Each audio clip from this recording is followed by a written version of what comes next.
Hey, beautiful souls. Welcome back to Spilling the Word. I'm so excited you're here for day 7 of our 25-day Christmas experience. Today, we're diving into something that literally gives me chills every single time I think about it. We're talking about Mary and her earth-shattering yes that changed absolutely everything. Picture this. You're a teenage girl living your ordinary life, probably thinking about normal teenage things, and suddenly an angel shows up at your door with the most mind-blowing announcement in human history. That's exactly what happened to Mary, and her response, pure gold. Let's jump into Luke chapter 1, verse 38. After the angel Gabriel tells Mary she's going to carry the Son of God, she says these incredible words, "I am the Lord's servant. May your word to me be fulfilled." Then the angel left her, just like that. No fanfare, no applause, just a young woman alone with the biggest calling anyone has ever received. Here's what absolutely floors me about Mary's story. She didn't have a detailed business plan from God. She didn't get a PowerPoint presentation explaining how everything would work out. She just had a promise and a choice. And in that moment of complete uncertainty, she chose trust over fear. Think about what Mary's yes actually meant. She was saying yes to social scandal because unwed pregnancy was absolutely devastating in her culture. She was saying yes to whispers and judgment from people who wouldn't understand. She was saying yes to physical discomfort and pain. She was saying yes to watching her son face rejection, hatred, and ultimately death. Mary's yes wasn't just about the beautiful nativity scene we see in Christmas cards.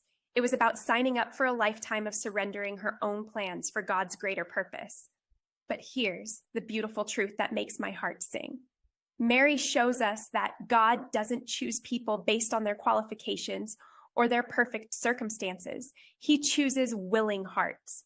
Mary wasn't selected because she had it all figured out, or because her life was perfectly put together. She was chosen because when God spoke, she listened, and when he called, she said yes. Now, let's get real for a minute, because I know some of you are sitting there thinking, that's beautiful and all, but my life feels like complete chaos right now.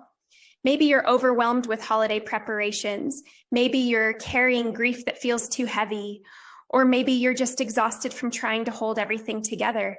I hear you. And Mary's story speaks directly to that place in your heart. See, Mary teaches us that saying yes to God doesn't mean saying yes to everything else. In fact, her yes to God probably meant saying no to a lot of other things. She couldn't live her life the same way anymore. Her priorities shifted completely, and that's exactly what needs to happen in our lives too. This Christmas season, you might be feeling pressure to say yes to every party invitation, every tradition, every demand on your time and energy. But Mary shows us something different. She shows us that the most important yes is the one we give to God. Everything else can wait. I love how nativity scenes always show Mary in this posture of worship. Her hands are often open, her head sometimes bowed, because from the very beginning of this story, her heart was positioned in surrender. She understood something we often forget. Christmas isn't just about receiving gifts, it's about offering our lives back to the one who gave us everything. Your yes matters too.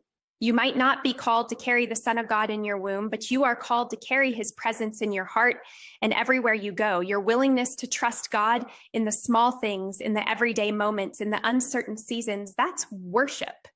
That's your version of Mary's yes. Maybe your yes looks like choosing peace over perfectionism this Christmas.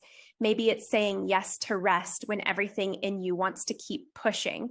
Maybe it's saying yes to vulnerability instead of pretending you have it all together.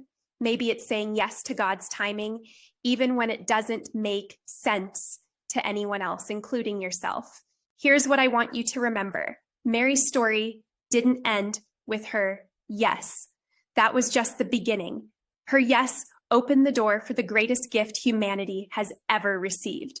Your yes, your surrender, your willingness to trust God, even when you can't see the whole picture, that opens doors too. It creates space for miracles. It invites heaven into your everyday moments.